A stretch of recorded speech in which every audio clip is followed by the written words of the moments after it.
که غواړئ چې ټولنه مخته بوځئ داسې یو سنګر جوړ کړئ لکه علامه ابوالحسن چې هغه سنګر هم طالبانو دین وي او هم علم وي.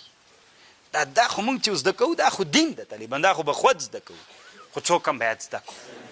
علم طالبانو چې دا نن تاسې ورته علوم عصري وي یا مباح بله یا مباح نه دي طالبانو، دا نن په اسلامي امت فرض دی. قرآن وی واعدوا لهم ما استطعتم من قوه ومن رباط الخیل، داسې وسلې جوړې کوي ترهبون به عدو الله وعدوه چې خپل دښمن پې وویروئ. کمې وسلې نه طالبانو دښمن ډارېږي؟ داسې بلاستیکي توغندۍ نه ډارېږي طالبانو، د کروس توغندۍ نه ډارېږي چې له غږ نه تیز حرکت وکړي طالبانو د دښمن په اهدافو ولګېږي. ناست دلته یې که نه شنګای هلته جګېږي، څومره خوند وکړي. یعنې طالبانو په هغه شپه چې ایرانیانو په تل ابیب باندې توغندي وورول څومره خوند یې وکړ.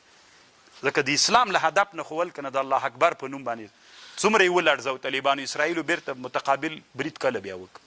که موږ درلودلی طالبانو څومره خوند به یې دا اوس. او دا یاد ساتئ طالبانو، دا به اخرینۍ خبره درته وکړم، دا د انسانیت قانون ده. الاضعف طعمة للاقوا، دا یو قانون. هر ضعیف دی چا مړی ده. فکر وکړئ، د حیواناتو کې فکر وکړئ، کوم حیوان خوري؟ د ځان نه قوي که ضعیف؟ منئ ده طالبانو، دا د ژوند قانون ده. دنیا کې کم مملکت لاندې کوي، استعمار کوي، نیسي. افغانستان طالبانو یو وارې چا ونیو؟ انګلیس. ضعیف و که نه؟ بیا چا ونیو؟ دا اوس یاد ساتئ طالبانو، دا منم چې الهي نصرت ده، دا منم، خو د الله قانون به منې. ما من مولود الا یولد علی الفطره، هر مولود الله په فطرت پیدا کوي. فابواه یهودانی و یمجسانی کما تنتج البهیمة بهیمة جدعا هل تحسون فیه من جدعا. الله فطرت و عادت تا ده چې مور نه بچی زیږوي. دلته چې څومره ډېر ناست دي طالبانو، د الله عادت تا ده، دوه مو سترګې دي، دوه مو غوږونه دي، دوه مو سونډې دي، دوه مو لاسونه دي، لس مو ګوتې دي د لاسونو. الله تغییر راولي؟ دا د الله عادت ده. خو د الله عادت دا هم د طالبانو هره زمانه کې ضعیف دي چا مړی ده. مونږ طالبانو نننۍ دنیا ته تنه د همسایګانو ته په نسبت ضعیفان یو که قوي یو. مونږ طالبانو په دې سیمې کې چې دا غټ خماران پراته دي، خواته چین پروت دی، خواته روس پروت دی، خواته امریکا بیا پرته ده. مونږ طالبانو د لویو خمارانو په مابین کې پراته ضعیفان یو که قوي. تاسې خو طالبانو د ملایانو خپل کار د طالبانو، زم یو ملا یم، خو دا را سره یاد ساتئ که موږ په دغه ضعف حالت پاتې سو، بل کافر بیا راځي بیا مو خوري. لکه وږی سي طالبانو چې خمار وږی سي بیا مو خوري. او موږ ته یاره ښه مړی یم طالبانو، ځکه مړی داسې یو چې هر څه مو پاتې دي.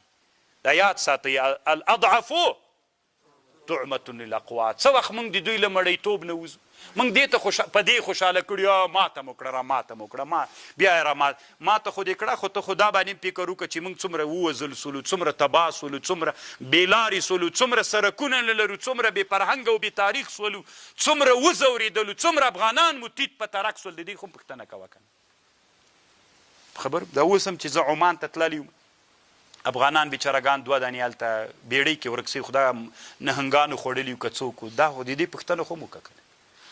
دا یو حالت د طالبانو. موږ څه وخت د لویو نهنګانو د غټو ښامارانو له خولو نه خلاصېدی سو چې اقوا وګرځي کو. امریکایانو ډېره اراده ایران ته درلودله چې ونیسي، خو پوهېده د ایران حالت یې ټول وڅاره. امریکایانو په دنیا کې امریکایانو 4 داسې تیارې درلودلې چې هغه تیارې امریکایانو 4 درلودلې. اراده یې وکړه چې ایران باندې عملیات وکړي. یوه تیاره هغه ورولېږله، دوی په ذات یې داخله کړه، ایرانیانو هغه وویستله. امریکایانو ته پته ولګېدله چې دا مړۍ دي موږ په ستوني کې نیښلي، جنګ یې پرې ونه کړه. ځان ته یې معلومات وکړو چې اقوا ده. راځئ طالبانو نن موږ هم اقوا سو. او اقوا کېدل په څه شي کېږي؟ دا ومنئ، لکه دوی په څه شي اقوا سوي؟ دا ټوله دنیا نن چې امریکا د اروپا د لندن د فلان د په څه شي اقوا دي؟ نن چې مونږ ځانونه اقوا نه کړو طالبانو، دا یاد ساتئ، یا به مړ یم یا ژوندی، بیا به مونږ د یو بل استعمار خوراک یو. ځکه د الله عادت ته چې ښامار بیا چې وږی سي بیا خوراک کوي، سی به بیا هم همده مونږ ځورېږو له علم نه. ښه فرصت مونږ ته پیدا د علم باندې ځان اقوا وګرځوئ چې بیا د کافرو له چا نه خلاص د مړیتوب نه وځو.